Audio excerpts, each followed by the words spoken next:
Armagnac really came into being as a real bona fide industry in the 1400s. Another demarcated region, but the vineyard space is much, much less than Cognac. The two regions that you really need to be aware of are the topaz-colored Bas Armagnac and then Teneriffe, the green. And the reason is very simple: pure volume. Bas Armagnac vineyards provide 57% of the grapes that go into Armagnac. In Teneriffe, they account for 40% of all the grapes grown that are used for the making of Armagnac.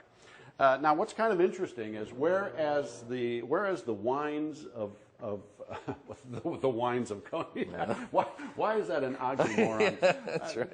The Cognac-A's want very high acid wines in order to distill. The wines, however, in Armagnac are really nice. I mean, they are nice wines.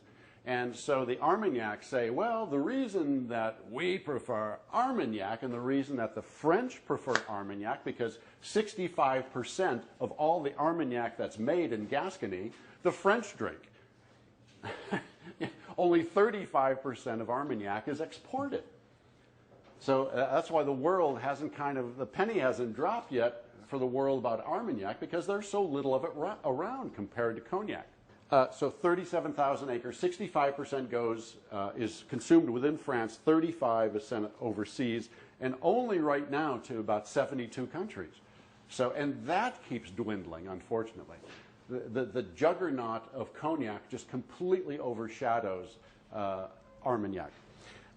Distillation-wise, and here is where we really start to separate huge differences between these two classic grape brandies, is primarily in distillation. The grape types are pretty much the same. In Cognac, we said what? In Cognac, everything was pot still distillation. In small pot stills, distilled twice at very, very low degrees, 72% alcohol.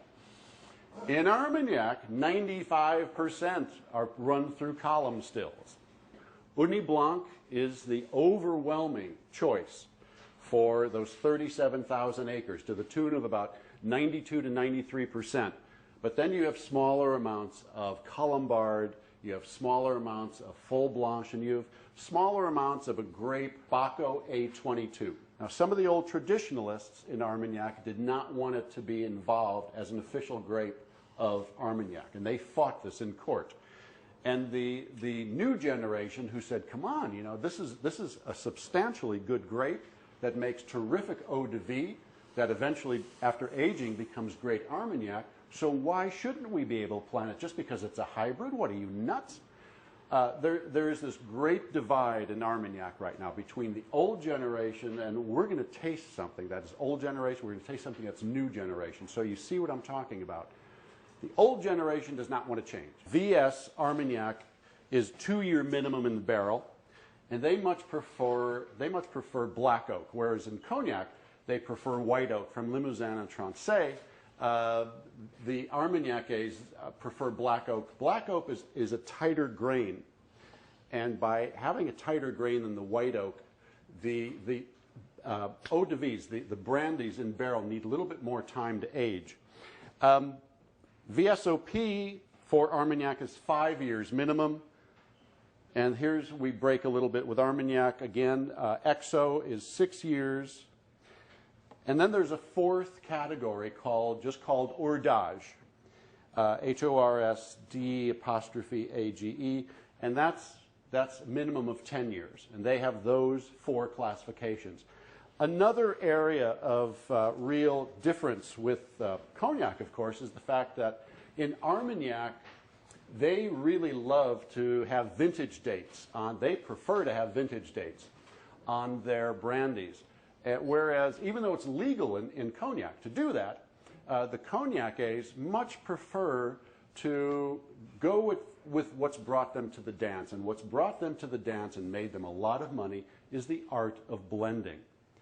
Whereas the Armagnacs, people are a little bit more, put that in a bottle, I think it'll work. The Cognac people are much more rigid about it. and they believe in blending. Lots of different different from the 6 different demarcated areas to get that blend, that's what really makes cognac move. In Armagnac, there is some blending, absolutely. That's why they have the VS, VSOP, and XO, and Hors But their deal really is they prefer to put out vintages. And the vintages must be distilled, and here's a law for vintage Armagnac. You might want to write down or underline in your book. Vintage Armagnac must be just from 1 year. So if it's 1972, all the grapes must have been harvested, made into wine, vinified, and distilled by the end of 1972. You cannot take any of those grapes or wine and then put it into 1973, distill it there, and call it 1972. Everything has to be done. Grapes, grape growing, grape harvesting, winemaking, and distillation in Armagnac must be done all in one